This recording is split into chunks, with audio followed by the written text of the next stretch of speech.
Welcome to the 100th episode of the More Than Sunday podcast. I'm your host, Rohini Drake. I'm your host, Eric Chakowski. I'm your host, Julie Henson. I'm your host, Josh Fitzpatrick.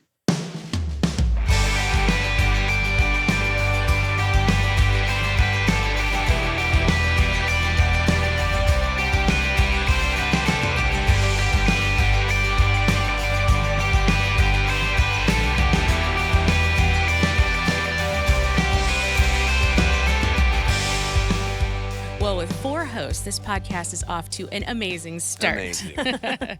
So for some of those people that are listening who may not be as familiar with our previous hosts, we'd love to take just a second for you to introduce yourselves again and to just share what you've been up to since your time at FUMCR. So Julie, if you'd like to go first. Yeah. So it's first of all, it's so good to be home.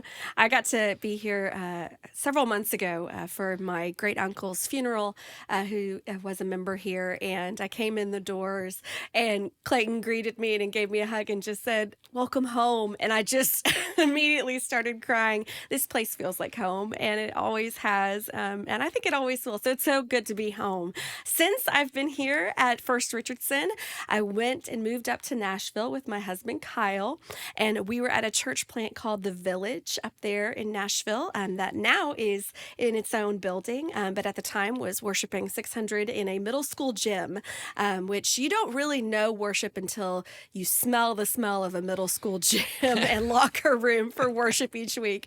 And so, of course, COVID happened in the middle of that, and we had our son, James, in the midst of that, and he's now 3, and we decided to come back to Texas. We wanted to be closer to family, and so I had a great opportunity to come back here, and I am now serving over at United Methodist Church just down the street in Plano as their modern worship pastor. So it's been awesome. Well, Julie, we're so glad that you're back home. So Josh, why don't you tell us what you've been up to? So since being in Richardson, we moved to Lafayette, Louisiana, which it's only 6 hours away. It feels like kind of a world apart, but it has been really good to us so far. Lafayette was where my wife Megan grew up, and so we've kind of come full circle for her, and we are just enjoying our time learning the new culture. This place is so unique, unlike any place I've ever lived before, just with the Cajun culture and the food and the festivals and Mardi Gras and alligators, like actual alligators. It's just unreal, but we're having a blast. I'm the senior pastor of Northwood United Methodist Church here. It's a small congregation, but they're just really lovely people, and we're having a lot of fun. It's different. We miss Richardson, but it has been a good year here in Lafayette. Well, it's great to hear. We definitely miss you, but we're so glad that you're able to zoom in and join us for this special podcast episode. So I have some questions since I am the most recent host, but I know that somebody started with a dream for this podcast and brought that dream to life. So Julie, do you want to share a little bit about the history and how this even started? Yeah, sure. I'd love to. So as I began in my position as the modern worship pastor here, we were starting to look for ways to do something that was more midweek, which hence the name More Than Sunday.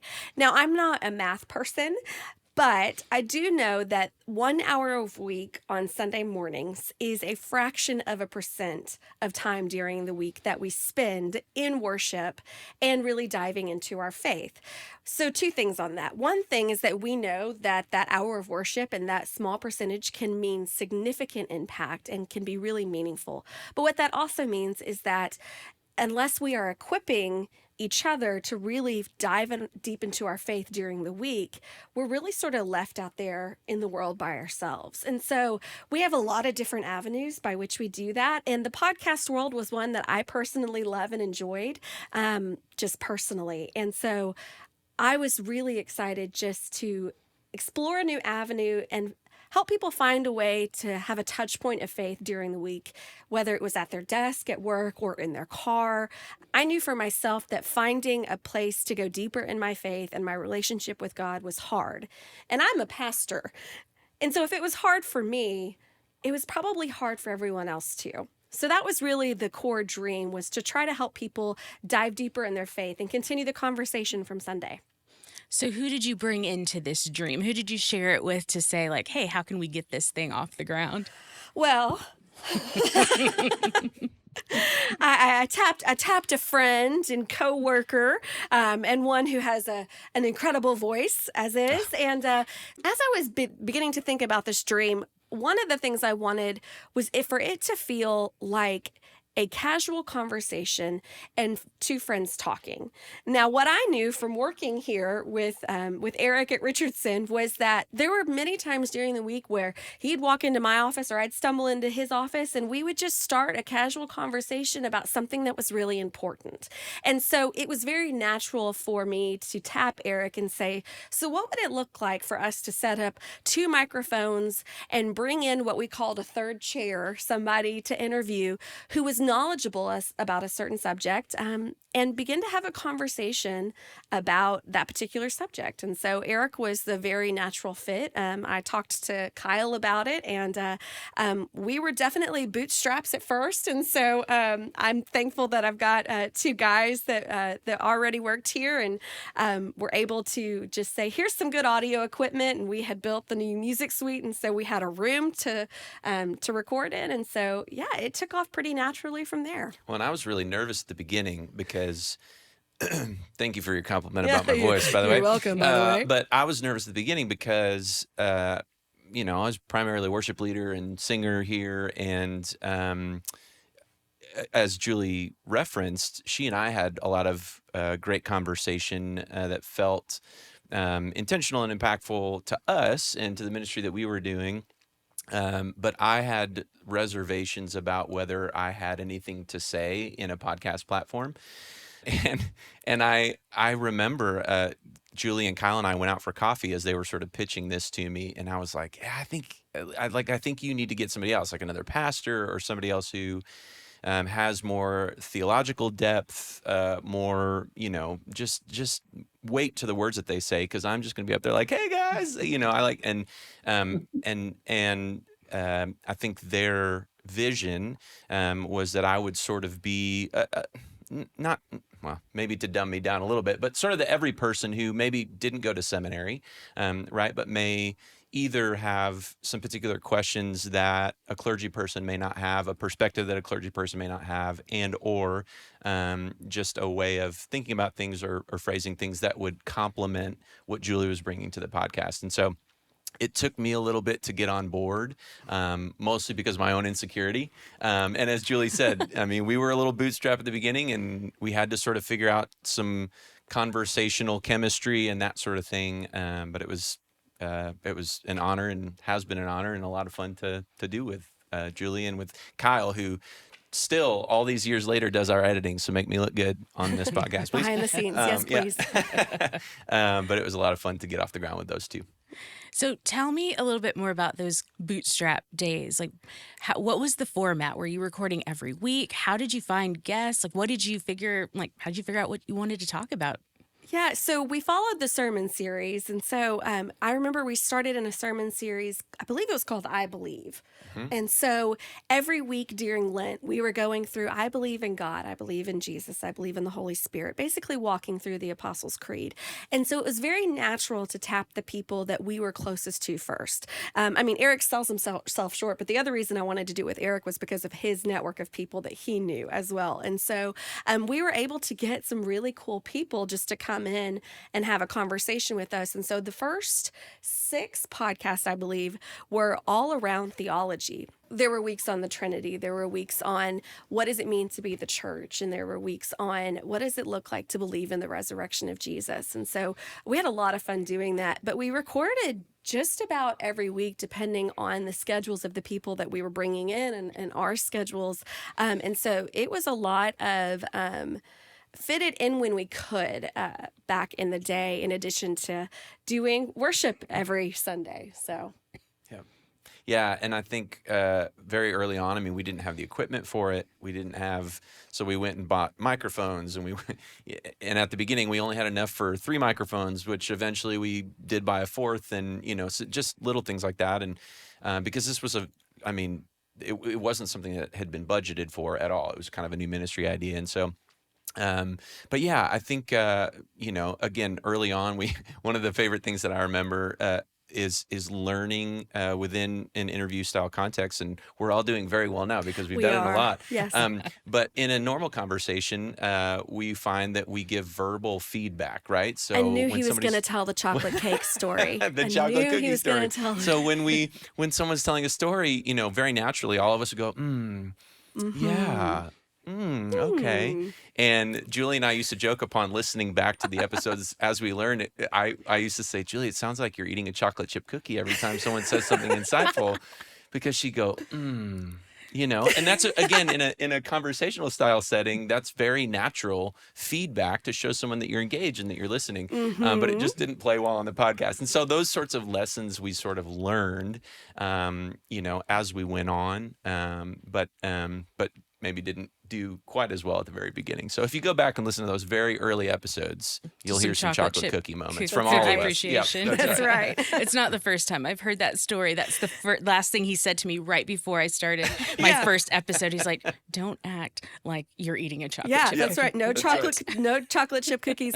And what it also meant when we were interviewing somebody, especially if it was over Zoom, but even when they were in the room, is I had to tell them before we started, I'm going to nod and be really quiet.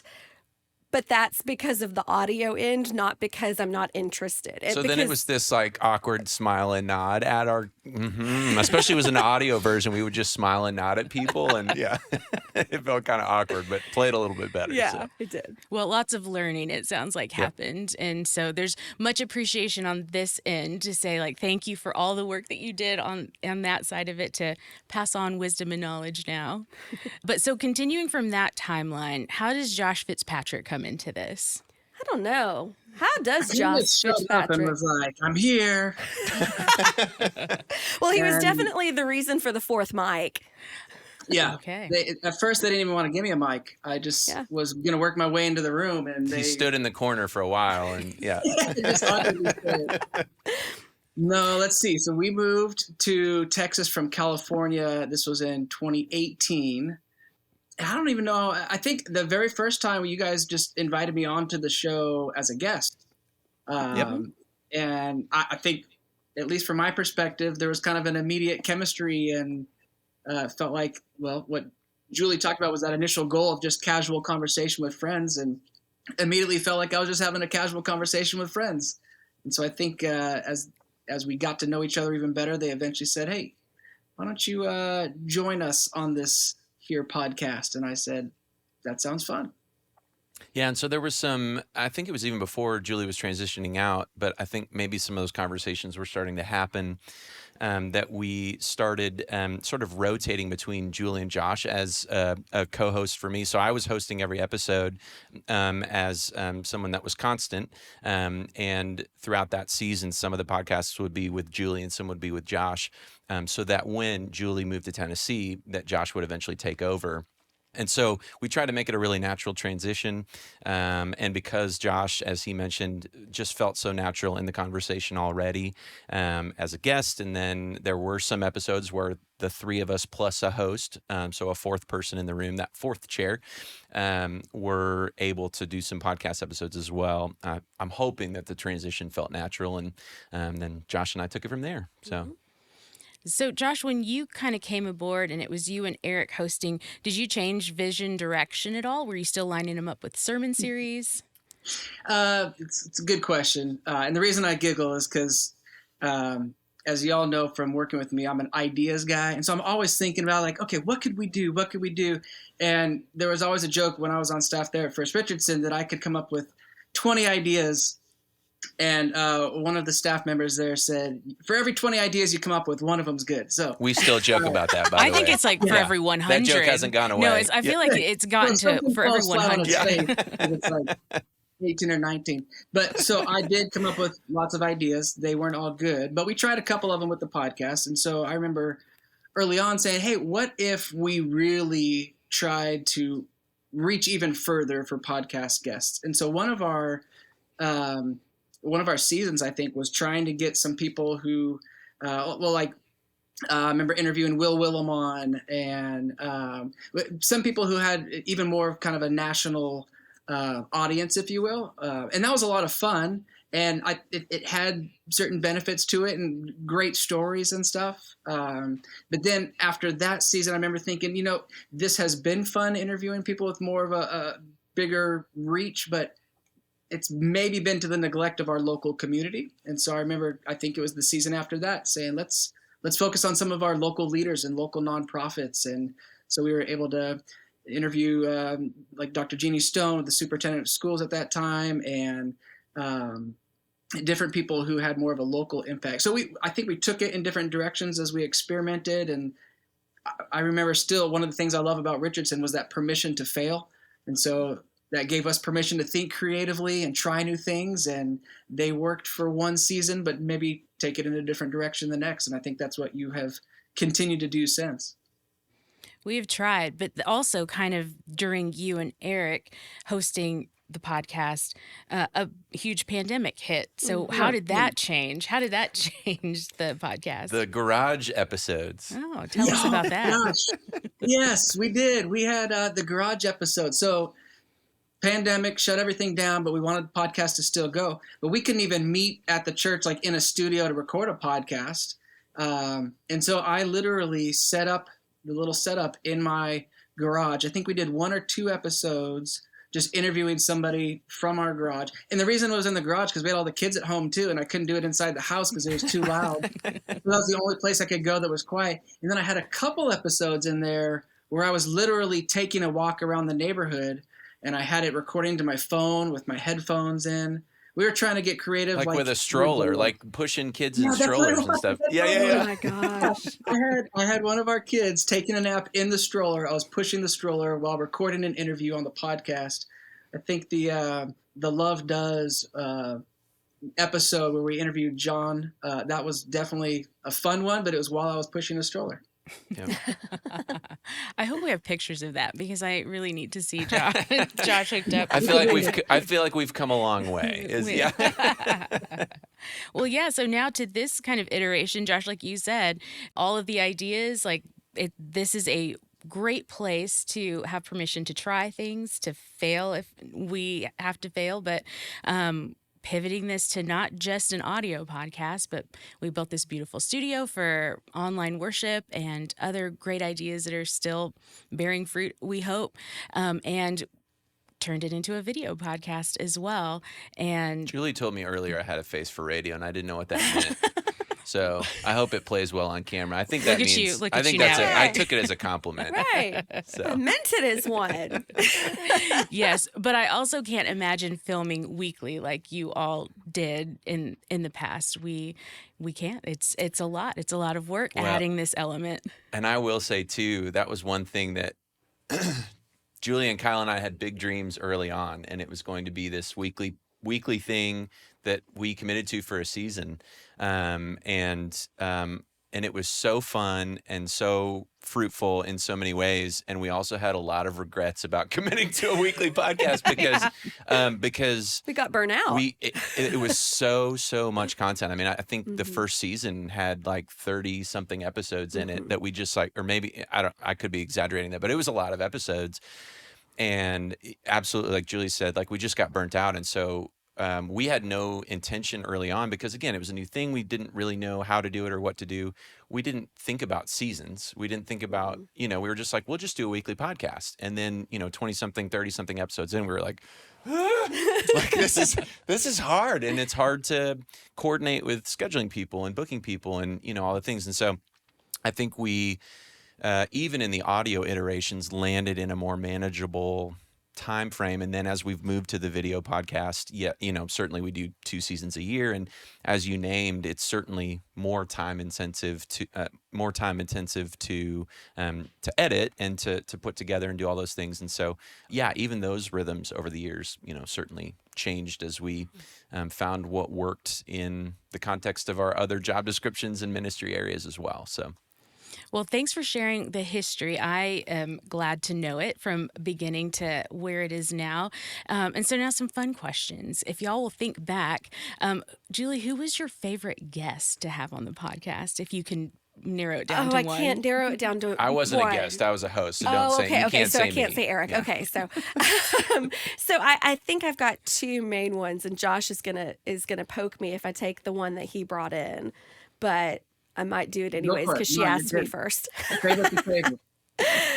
So we got to interview during a Head, Heart, and Hands sermon series Suzanne Stabile and Joey Shuey. Suzanne is an Enneagram master teacher and the author of 3 wonderful Enneagram books, including The Road Back to You. And her daughter, Joey, who's also a member of First Richardson, came and is also an Enneagram teacher, and so came and did that podcast with her. And if you know them at all or their work, Suzanne has so much wisdom that you just want to sit there and soak her in for as long as you possibly can. And so I remember that one really sticking with me because it was such a huge privilege to have both of them in the room and for them to share their wisdom with us. And then, of course, one of my favorite ones, because it was just so much fun, was Dr. Death. But that was not my contact. So, Josh, you share about that one. No, I mean, actually, I was going to bring that one up too because it was so unique. Dr. Death was like the top podcast on Apple charts or any podcast charts. There's a TV show about it now too. Yeah. Oh yeah, like and it was kind of a local story as well.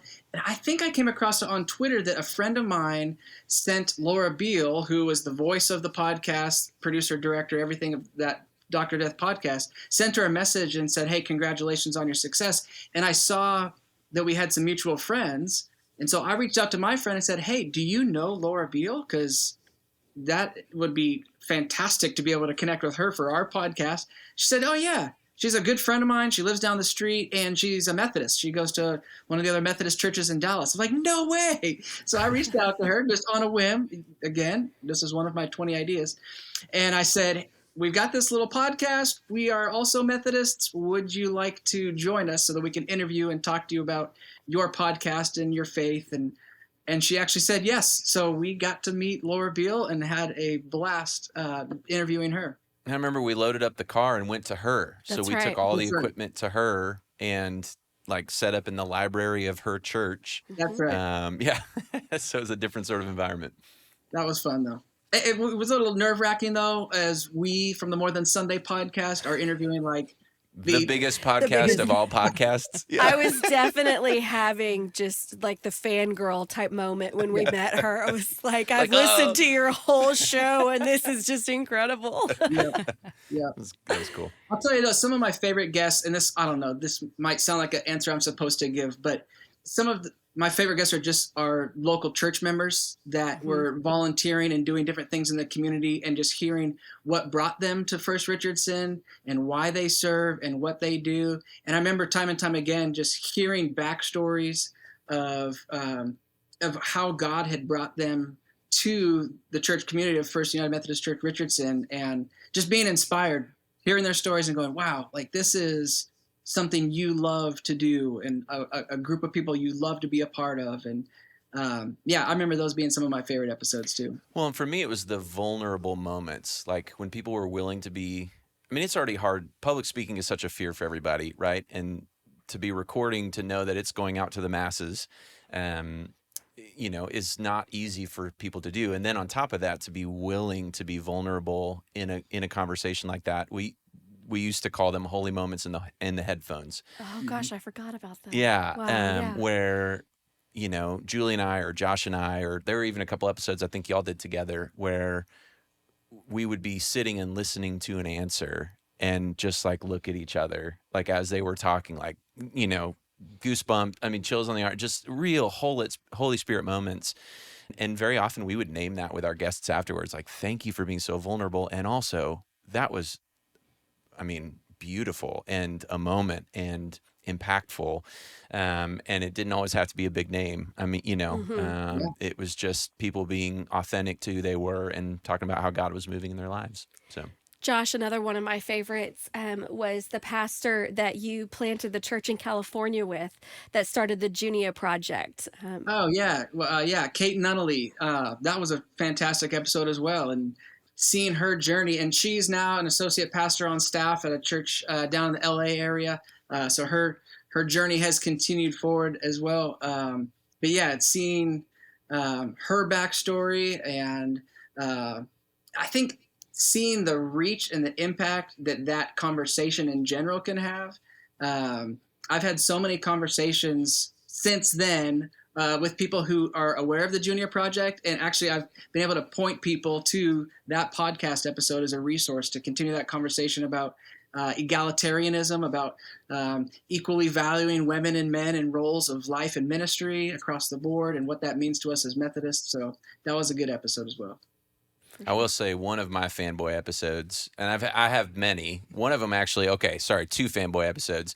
One of them is with a church member, and I just Michael Kilgard we've had on the episode on the podcast twice. We've done 2 episodes with him. Just his the way he articulates the marriage between science and faith. I grew up in a household that had these conversations a lot, and I just love the way his brain works and the way, like I said, the way he articulates that.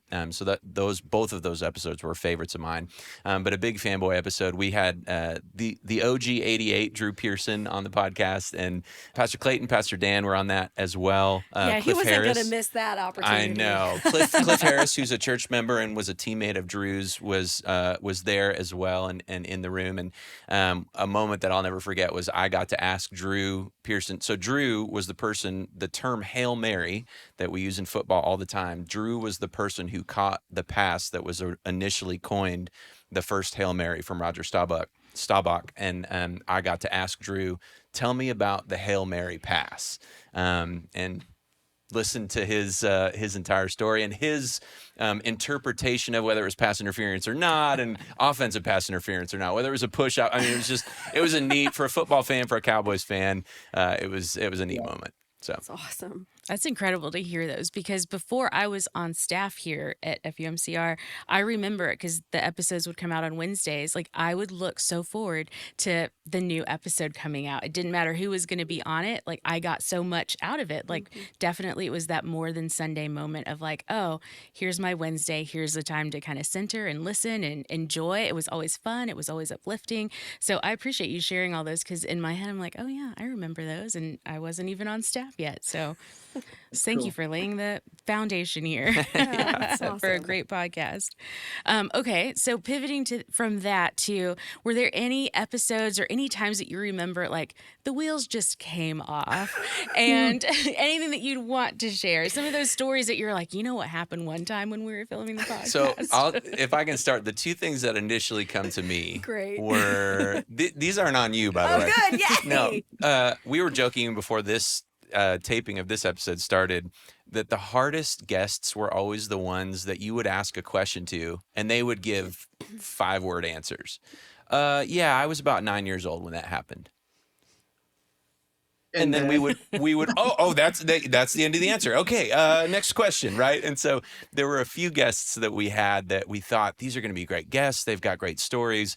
And then we got them in the room and it was just like pulling teeth to get them to like expand on answers or talk about things. And so we just felt like we were trying so hard to drive the conversation forward. So those to me felt like the most difficult ones. I felt like the most wheels off times, honestly, were when we were recording intros and outros. So very often we would bookend most episodes with a welcome and a close, and then the interview would be kind of in the middle section. So very often we would tape the interviews at different times than we would do the welcomes and closes, and then we'd come back in and do a bunch of welcomes and closes. And I just remember times where, whether it was because we got the giggles or we couldn't say the thing that needed to be said, and it was like, hang on, let me try again. Okay, let me think about what I'm going to say. Let me try again. And literally 3, 4, 5, 6, 8, 10 passes, and then it would then the wheels would fall off, as you said, Rohini, and we would just, we would be laughing. I remember one time we were saying, well, hello and welcome to More Than Sunday. And we would go, hey, Julie. Hey, Eric. And then neither one of us knew who was saying, and we both just sort of stood there with dead silence. What are we going to talk? Okay, no. we need to talk about and something. so I remember too, we were having to think through like, okay, so this is coming out on Wednesday, so Father's Day would have happened, or, and so we were trying to have small talk, but we were having to create that small talk, which we do all the time. And sometimes behind the scenes, if it wasn't airing for 4 weeks and Father's Day hadn't happened yet, right? Here's a little behind the scenes moment for you, right? We were like, okay, what are you going to do for Father's Day? And then talk about it in the past tense like it already happened. Yeah. Sorry, everybody. We didn't mean to And then send it to Val so that she could write it down. Hey, okay, this so is this what is we're what I doing need to for do for Father's Day. Yeah. I remember the giggles. The giggles were the worst because you'd be in that studio and we would sit. I mean, it's a pretty intimate setting. We're just it was a closet. It's like a really small table, and we try to look up. And if you had the giggles, the moment you look up and you like make eye contact when you're trying not to laugh and you just lose it, it's impossible. It's impossible. I remember those were definitely some wheels off moments. For sure. Well, that sounds great. So are there any, besides those wheels off moments, any stories that you have taken with you from the podcast that either you're using in ministry or you're using it now to just, tell a funny story or tell a meaningful story? Any memories that you kind of take with you from that time? Being able to use the podcast as a resource, since they're archived, to be able to point people to specific episodes. So there's been, again, a couple opportunities I've had with people, wondering about women in ministry, or I've pointed people to Scott's episode about Blue Christmas and being able to give yourself permission to not feel all the joy at Christmas time. There's a couple different episodes that I've been the Fred Lynch episode where we talked about racism and the church. There's a couple different times when I've been able to point people to them as a resource, which I think is great because you can try to say things from your own perspective, but when you're able to give people the voice of somebody who, is an expert in that field or knows even better, and you've had that conversation that's recorded, that's been a real benefit. I would say for me, just personally, one of the things that I've taken is the value in just sort of authentic communication, right? I'm a person musically for my whole life and in other areas of my life that has always strived for things to be overly polished or perfect, and I, whether it's a musical performance or the way that I edit something or other things. And so often that becomes so stale because it loses the human element of it, the warmth of it, right? I think being a part of this and recognizing the value and even more so the importance and impact of imperfection, of vulnerability in conversation, of the willingness to try something and possibly fail. Again, I said early on, as somebody who was nervous about my ability to succeed in this context, to trust Julie and Kyle's assessment of what maybe my value in this conversation could be. But again, even more than that, just having normal people conversation about things that all of us go through, I think was such a good reminder for me. One of my very favorite episodes from early on was with Dr. Stan Copeland over at Lover's Lane. We brought him in to talk about, I believe it was maybe the second week on God, and he talked about his questioning of God and who God is and is God good through the story that I didn't know of his life, of a time when he was in his very, very early 30s and had leukemia. And as someone who didn't know that part of his story, it was such a holy moment to not only get to hear his story, but also to get to hear how he saw God and how he grew closer to God through that, and how the church was able to help him in that and to strengthen his faith in the midst of that. Oftentimes when we are telling stories, one of the things that we don't realize that we're doing is we're not just sharing a piece of ourselves, but we are giving other people steps to understand themselves better and understand their role in the church, their role in the community, their role as a witness to God's love in our world. And so any moment where we had that time where the story was just so good and it made that personal connection.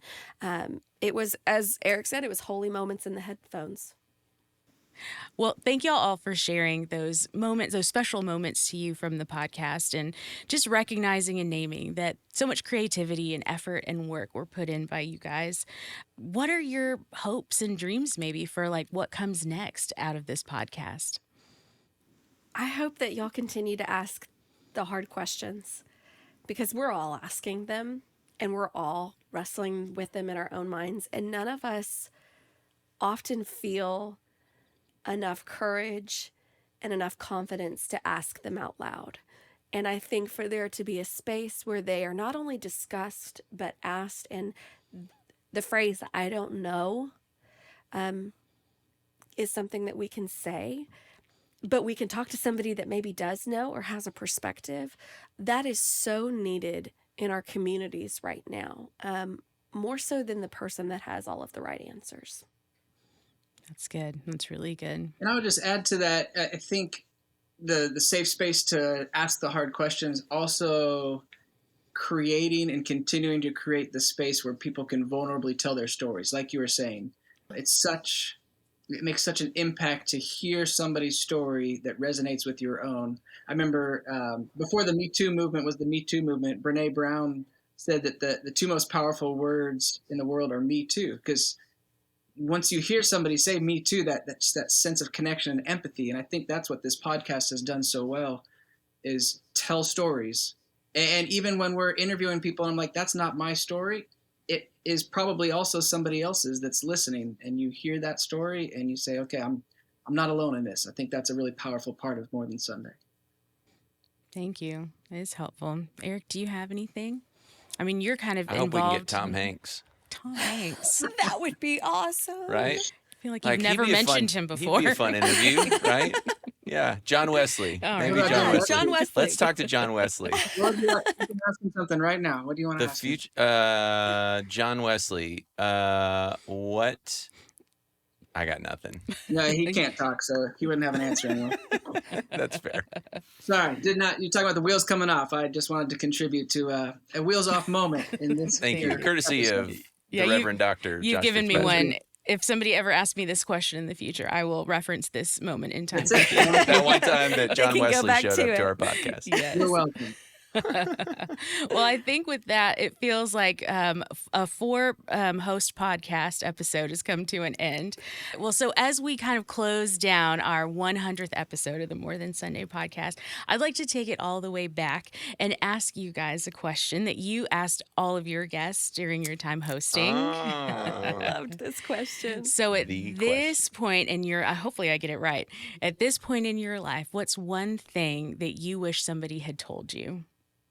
Oh, I loved asking this. I You don't know nailed that it, I'm by the going way. to Yeah. love answering it. Yeah. Oh, wow. Gosh.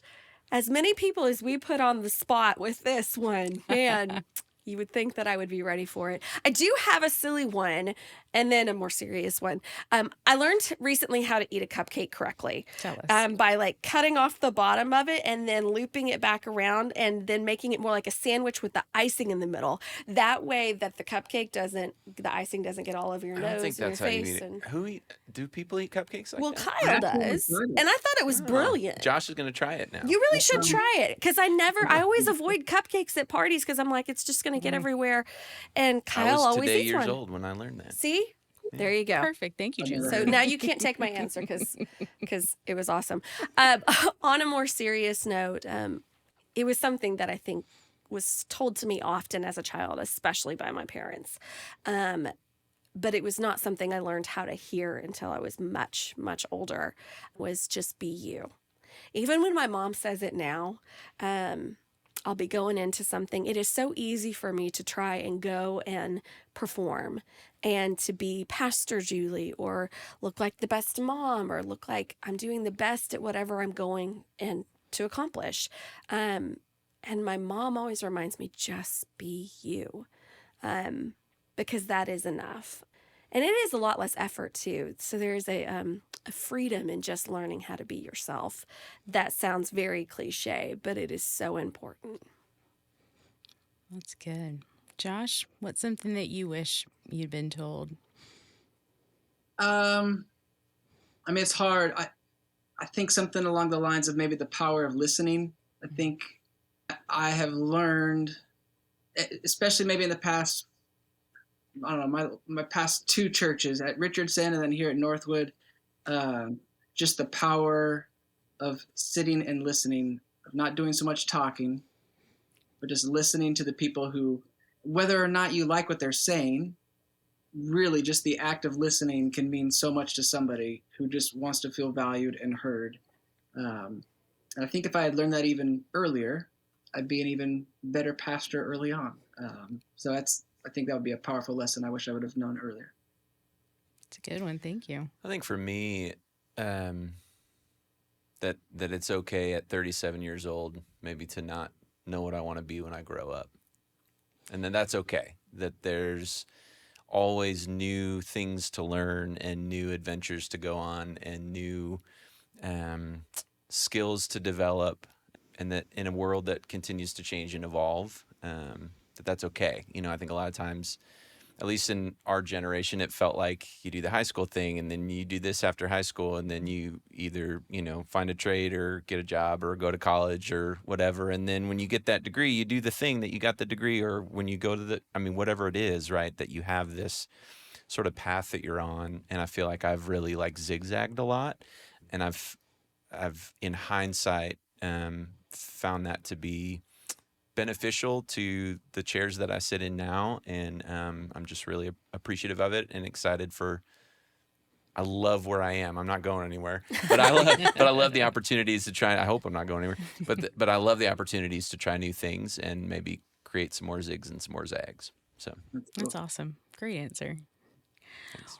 Well, I just want to again thank you all for taking the time to celebrate with us the 100th episode, and for just thinking back and reminiscing with us and sharing all the wonderful memories that you have that surround the More Than Sunday podcast. Well, and Rohini, thank you for taking it and continuing to champion it and host it Absolutely. and bring on new guests and have these important conversations. We're grateful for you and grateful that you wrangled the three of us in this conversation today. But this was a lot of fun reconnecting with Julie and Josh, and I'm grateful for the opportunity. So thank you. Thank you. Well, thanks. Thanks for trusting me with it, this thing that you've grown and built, and I will do my best with it. We trust you. Thanks.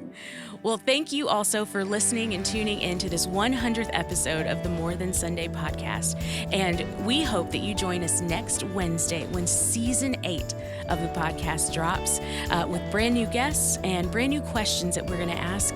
And we just hope that you join us. You can find it also at any of your favorite podcast players or on the YouTube channel, youtube.com/FUMCR. We're again glad that you joined us, and we hope you have a great week.